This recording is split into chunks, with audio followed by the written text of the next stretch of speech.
নমস্কাৰ প্ৰিয় দৰ্শক। মই সময়ক আটাইতকৈ বেছি ভয় কৰোঁ। এইষাৰ কথা কৈছিল আমাৰ হিয়াৰ আমঠু জুবিন দাই। কিন্তু মই এই কথাষাৰৰ প্ৰসংগ কিয় আনিছোঁ আহক জানিবলৈ চেষ্টা কৰোঁ। ঘড়ীৰ কাঁটাই যেন কেতিয়াবা ইতিহাস লিখে। সময় কেৱল সময় নহয়, কেতিয়াবা সেই সময়ে হয় শক্তি, সংকেত আৰু ভৱিষ্যতৰ সূচনা। 12 মে 2026 দিনা খানাপাৰাত ঠিক 11:40 সেইদৰে এক বিশেষ ক্ষণ হৈ উঠিল। হাজাৰ হাজাৰ সমৰ্থকৰ গৰ্জন, ৰাষ্ট্ৰীয় সংগীতৰ ধ্বনি, মঞ্চত উপস্থিত দেশৰ প্ৰধানমন্ত্ৰী নৰেন্দ্ৰ মোদী, কেন্দ্ৰীয় মন্ত্ৰীসকল আৰু 22খন ৰাজ্যৰ মুখ্যমন্ত্ৰীৰ উপস্থিতিত আৰম্ভ হৈছিল অসমৰ নতুন ৰাজনৈতিক অধ্যায়। কিন্তু প্ৰশ্ন এটা এতিয়াও বহুজনৰ মনত ঘূৰি ফুৰিছে, কিয় ঠিক 11:40? কিয় 12 বজাত নহয়, কিয় 11 বজাত নহয়? ই কেৱল এটা সাধাৰণ সময় আছিল নে ইয়াৰ আঁৰত লুকাই আছিল জ্যোতিষ, বিশ্বাস আৰু ৰাজনৈতিক সংকেতৰ লগতে কৌশলৰ এক গভীৰ সমীকৰণ? কাৰণ ডক্টৰ হিমন্ত বিশ্ব শৰ্মা কেৱল এগৰাকী ৰাজনীতিবিদ নহয়, তেওঁক বহুতে এক সুদূৰদৰ্শী কৌশলী বুলিও কয়। আৰু তেওঁৰ দ্বিতীয়বাৰৰ শপত গ্ৰহণৰ সময় নিৰ্বাচনক লৈ এতিয়া আৰম্ভ হৈছে জোৰদাৰ চৰ্চা। সিংহ লগ্ন, দশমী তিথি, বৃহস্পতিৰ দশা, ৰাহু কাল নথকা শুভক্ষণ, এই সকলোবোৰ কি কেৱল কাকতত লিখা জ্যোতিষৰ কথা, নে সঁচাই এই সময়ে অসমৰ ৰাজনীতিত আনিব পাৰে এখন শক্তিশালী আৰু স্থায়ী চৰকাৰ? আজি আমি জানিম যে 12 মেৰ 11:40 সেই বিশেষ সময়ৰ আঁৰৰ ৰহস্য, জ্যোতিষবিদসকলৰ বিস্ময়কৰ ব্যাখ্যা আৰু কিয় এই ক্ষণক কোৱা হৈছে সৰ্ববিজয়ৰ ক্ষণ। শপত গ্ৰহণৰ কেইবাদিনো আগৰে পৰা গুৱাহাটী মহানগৰ ৰঙীন কৰি তোলা হৈছিল। সেইমতে সাজু হৈছিল খানাপাৰা। সকলো সময়মতে হৈ আছিল। প্ৰধানমন্ত্ৰী নৰেন্দ্ৰ মোদী অসমত আহি উপস্থিত হৈছিলহি নিৰ্ধাৰিত সময়মতে। এয়া 2026 চনৰ 12 মে মংগলবাৰ। ঘড়ীত তেতিয়া দিনৰ 11:40। আৰম্ভ হৈছিল শপত গ্ৰহণ অনুষ্ঠান। প্ৰথমে মোদী ধ্বনিৰে আদৰণি জনোৱা হ'ল প্ৰধানমন্ত্ৰী নৰেন্দ্ৰ মোদীক। তাৰপিছত ভাৰত মাতা কি জয়, তাৰপিছত জয় শ্ৰীৰাম, আৰু তাৰপিছত ঘোষকে উপস্থিত সকলোকে অনুৰোধ জনাইছিল যে তেওঁলোকে যাতে নিজ আসনৰ পৰা উঠি ৰাষ্ট্ৰীয় সংগীতটো গায়। এনেদৰে প্ৰথমে গাইছিল জন গণ মন ৰাষ্ট্ৰীয় সংগীত। তাৰ পাছত আমাৰ জাতীয় সংগীত অ মোৰ আপোনাৰ দেশ গাইছিল খানাপাৰাত উপস্থিত থকা লক্ষাধিক জনতা আৰু সেই ক্ষণৰ সাক্ষী হ'বলৈ উপস্থিত থকা অতিথিসকলে। উপস্থিত ৰাইজে নিজৰ নিজৰ আসন গ্ৰহণ কৰিলে। সাধাৰণ ৰাইজৰ সকলোৰে মনত এটাই ইচ্ছা আছিল যে ডক্টৰ হিমন্ত বিশ্ব শৰ্মাক মুখ্যমন্ত্ৰী হিচাপে শপত লোৱাটো স্বচক্ষে দেখা পোৱা। ৰাজ্যপাল লক্ষ্মণ প্ৰসাদ আচাৰ্যৰ অনুমতি শিৰোধাৰ্য কৰি শপত ল'বলৈ আগবাঢ়িছিল ডক্টৰ হিমন্ত বিশ্ব শৰ্মা। ঘড়ীত তেতিয়া ঠিক 11:44:40। মই শ্ৰী হিমন্ত বিশ্ব শৰ্মা ঈশ্বৰৰ নামত শপত লওঁ যে মই হিমন্ত বিশ্ব শৰ্মাই ঈশ্বৰৰ নামত শপত লওঁ, এই বুলি অসমীয়াত পাঠ কৰি গৈছিল শপত বাক্য। আৰু ৰাজ্যপাল আচাৰ্যই পাঠ কৰাইছিল এই শপত বাক্য। মুখ্যমন্ত্ৰীৰ এই শপত বাক্য প্ৰায় 2 মিনিটত সামৰণি পৰিছিল। তাৰ পাছত তেওঁ আনুষ্ঠানিকতা সম্পন্ন কৰি প্ৰধানমন্ত্ৰী নৰেন্দ্ৰ মোদীৰ কাষলৈ আগবাঢ়ি গৈছিল। প্ৰধানমন্ত্ৰী মোদীৰ সৈতে তেওঁ শিৰণত কৰি কৰমৰ্দন কৰিছিল। প্ৰধানমন্ত্ৰীৰ বাহিৰেও মঞ্চত উপস্থিত আছিল অমিত শ্বাহ, ৰাজনাথ সিং, জে পি নাড্ডা, সৰ্বানন্দ সোণোৱাল, জ্যোতিৰাদিত্য সিন্ধিয়া আদিকে ধৰি কেন্দ্ৰীয় মন্ত্ৰীসকল। ইয়াৰ উপৰি উপস্থিত আছিল 22খন ৰাজ্যৰ মুখ্যমন্ত্ৰী, বিজেপিৰ ৰাষ্ট্ৰীয় সভাপতি নীতিন নবীন আদি। মুখ্যমন্ত্ৰীৰ পাছতে শপত লোৱাৰ সৌভাগ্য ঘটিছিল বিজেপিৰ জ্যেষ্ঠ নেতা ৰামেশ্বৰ তেলীৰ। তেওঁ আগবাঢ়িছিল শপত গ্ৰহণৰ বাবে। দুলীয়াজান বিধানসভা সমষ্টিৰ পৰা নিৰ্বাচিত হৈ অহা তেলীয়ে পুৱা 11:48 প্ৰায় 10 ছেকেণ্ডত শপত বাক্য পাঠ আৰম্ভ কৰি 11:50 সেয়া শেষ কৰে। শপত গ্ৰহণৰ আনুষ্ঠানিকতা সম্পন্ন কৰি তেওঁ আগবাঢ়ি গৈছিল প্ৰধানমন্ত্ৰী, মুখ্যমন্ত্ৰী আৰু আন বিশিষ্ট নেতা তথা মন্ত্ৰীসকলক সম্ভাষণ জনাবলৈ। ঘড়ীত সময় তেতিয়া 11:52।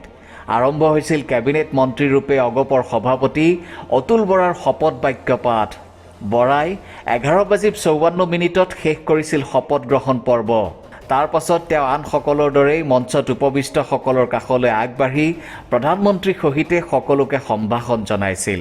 জনতাৰ ফালেও কৰজোৰ কৰি আসন গ্ৰহণ কৰিছিল অতুল বৰাই। তাৰ পাছত BPFৰ একমাত্ৰ প্ৰতিনিধিৰূপে চৰণ বড়োৱে কেবিনেট মন্ত্ৰী হিচাপে 11:55 শপত বাক্য আৰম্ভ কৰি সেই পৰ্ব শেষ কৰিছিল 11:57। তেওঁ শপত লৈছিল বড়ো ভাষাত। শেষত শ্ৰীমতী অজন্তা নেওগে শপত বাক্য পাঠ কৰিছিল। তেওঁ আছিল মুখ্যমন্ত্ৰীৰ সৈতে শপত গ্ৰহণ কৰা চতুৰ্থগৰাকী কেবিনেট মন্ত্ৰী। শ্ৰীমতী অজন্তা নেওগ বিজেপিৰ গোলাঘাটৰ বিধায়িকা। সেই পৰ্ব 11:58 আৰম্ভ হৈছিল আৰু ঠিক প্ৰায় 12 বজাত অন্ত পৰিছিল। সেই সময়ত মঞ্চত বিজেপিৰ ৰাজ্যিক সভাপতি দিলীপ শইকীয়া, BPFৰ মুৰব্বী হাগ্ৰামা মহিলাৰী বহি আছিল সন্মুখৰ আসনত। খানাপাৰাৰ পশু চিকিৎসা মহাবিদ্যালয়ৰ খেলপথাৰত আয়োজিত এই শপত গ্ৰহণ অনুষ্ঠানৰ ঐতিহাসিক ক্ষণৰ সাক্ষী হৈ ৰৈছিল ৰাজ্যৰ ভিন্ন প্ৰান্তৰ পৰা অহা লক্ষাধিক বিজেপিৰ সমৰ্থক আৰু নিমন্ত্ৰিত বিভিন্ন ক্ষেত্ৰৰ বিশিষ্ট অতিথিসকল। তাৰ পাছত নিয়ম অনুসৰি বাজি উঠিছিল ৰাষ্ট্ৰীয় সংগীত। ঘড়ীত সময় 12:02 আছিল। প্ৰায় 12:04 অন্ত পৰিছিল এই শপত গ্ৰহণ অনুষ্ঠান। প্ৰায় 22 মিনিট ধৰি চলিছিল অনুষ্ঠানটো।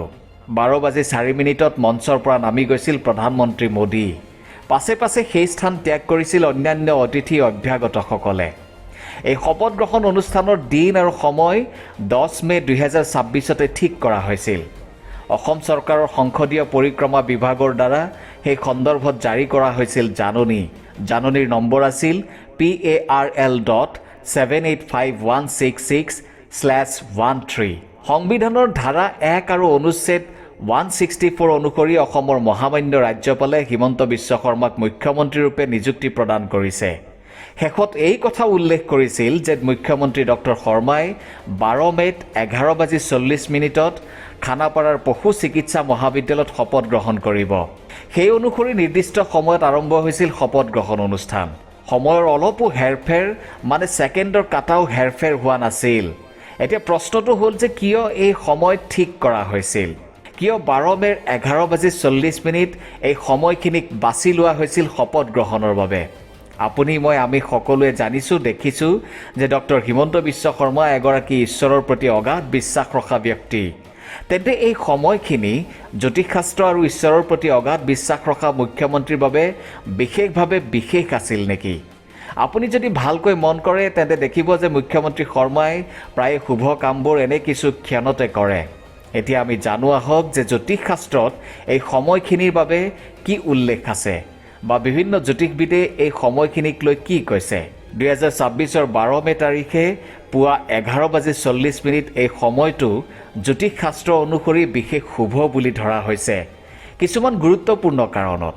বিশিষ্ট জ্যোতিষবিদসকলৰ ব্যাখ্যা অনুসৰি এই সময়ত বহু শুভযোগ একেলগে মিলিছিল, যাক ক্ষমতা, স্থিৰতা আৰু বিজয়ৰ প্ৰতীক বুলি কোৱা হয়। মূল কাৰণসমূহ হ'ল সিংহ লগ্ন চলি আছিল। সিংহ ৰাশি সূৰ্যৰ ৰাশি। ই নেতৃত্ব, শক্তি, ৰাজসিকতা আৰু ক্ষমতাৰ প্ৰতীক। শাসন বা ৰাজনৈতিক দায়িত্ব গ্ৰহণৰ বাবে এই লগ্ন অত্যন্ত শুভ বুলি ধৰা হয়। দশমী তিথি আছিল। দশমী তিথিক পূৰ্ণতা আৰু বিজয়ৰ তিথি বুলি কোৱা হয়। বহু শুভ কাম, দায়িত্ব গ্ৰহণ বা নতুন আৰম্ভণিৰ বাবে এই তিথি বিশেষ মান্য। ৰাহু কাল নাছিল। জ্যোতিষত ৰাহু কালক অশুভ সময় ধৰা হয়। 11:21 পৰা দুপৰীয়া 1:30 এই সময়খিনি ৰাহু কালৰ বাহিৰত আছিল। সেয়েহে এই সময় শুভ বুলি বাছনি কৰা হৈছিল। বৃহস্পতিৰ শুভ প্ৰভাৱ। বৃহস্পতিক জ্ঞান, উন্নতি আৰু শুভ ফলৰ গ্ৰহ বুলি ধৰা হয়। সেই সময়ত বৃহস্পতিৰ অৱস্থানক অত্যন্ত শক্তিশালী আৰু মংগলজনক বুলি ব্যাখ্যা কৰা হৈছে। চন্দ্ৰ, ৰবি আৰু গুৰু শুদ্ধি। জ্যোতিষমতে এই তিনিটা শক্তিৰ শুভ অৱস্থানে মানসিক স্থিৰতা, সঠিক সিদ্ধান্ত আৰু জনসমৰ্থন বৃদ্ধি কৰে। মঙলবাৰ আছিল।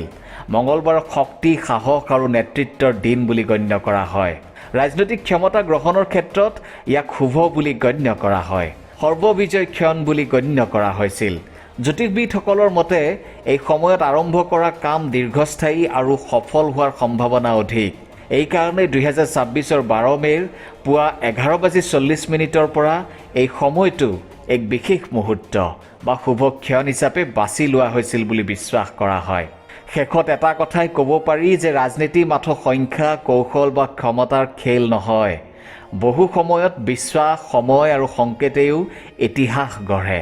2026-ৰ 12 মে পুৱা 11:40 ঠিক তেনেকুৱা এক ক্ষণ হিচাপে এতিয়া আলোচনা হৈছে সমগ্ৰ অসমত। কোনোবাই ইয়াক জ্যোতিষৰ অলৌকিক শক্তি বুলি কয়, কোনোবাই কয় এক নিখুঁত ৰাজনৈতিক পৰিকল্পনা। কিন্তু এটা কথা নিশ্চিত, সেই ক্ষণত আৰম্ভ হৈছিল অসমৰ নতুন ৰাজনৈতিক অধ্যায়। ডক্টৰ হিমন্ত বিশ্ব শৰ্মাই যি বিশ্বাস আৰু আত্মবিশ্বাসেৰে দ্বিতীয়বাৰৰ বাবে শপত গ্ৰহণ কৰিলে, তাৰ ওপৰত এতিয়া লাখ লাখ অসমীয়াৰ আশা নিৰ্ভৰ কৰিছে। সিংহ লগ্ন, দশমী তিথি, বৃহস্পতি দশা, এই সকলো শুভযোগ যদি সঁচাই শুভ হয়, তেন্তে আগন্তুক দিনত অসমে হয়তো দেখিব এক শক্তিশালী, স্থিৰ আৰু উন্নয়নমুখী চৰকাৰ। কিন্তু সময়ে শেষত সকলো উত্তৰ দিয়ে। আজিৰ এই সৰ্ববিজয়ৰ ক্ষণ আগন্তুক দিনত সঁচাকৈয়ে অসমৰ বাবে বিজয়ৰ ইতিহাস লিখিবনে, সেয়া ক'ব সময়ে। কাৰণ জুবিন দাই কোৱা কথাখিনি হয়তো সত্য। মই সময়ক আটাইতকৈ বেছি ভয় কৰোঁ। মুখ্যমন্ত্ৰী হিমন্ত বিশ্ব শৰ্মায়ো তেন্তে ভয় কৰে নেকি সময়ক, যে শুভ সময় নহ'লে তেওঁৰ শুভ নহ'ব? জুবিন দাই সময়ক ভয় কৰিছিল কাৰণ তেওঁৰ বহু কৰিবলগীয়া আছিল। কিন্তু মুখ্যমন্ত্ৰী হিমন্ত বিশ্ব শৰ্মাৰ বাবে এই সময় কিয় বিশেষ? আপোনালোকে কি ভাবে? 11:40 এই বিশেষ মুহূৰ্তটো কেৱল জ্যোতিষ নে সঁচাকৈয়ে ই অসমৰ ভাগ্য সলনি কৰিব পৰা এক ঐতিহাসিক সময়? কমেণ্টত নিজৰ মতামত নিশ্চয় জনাব। ধন্যবাদ।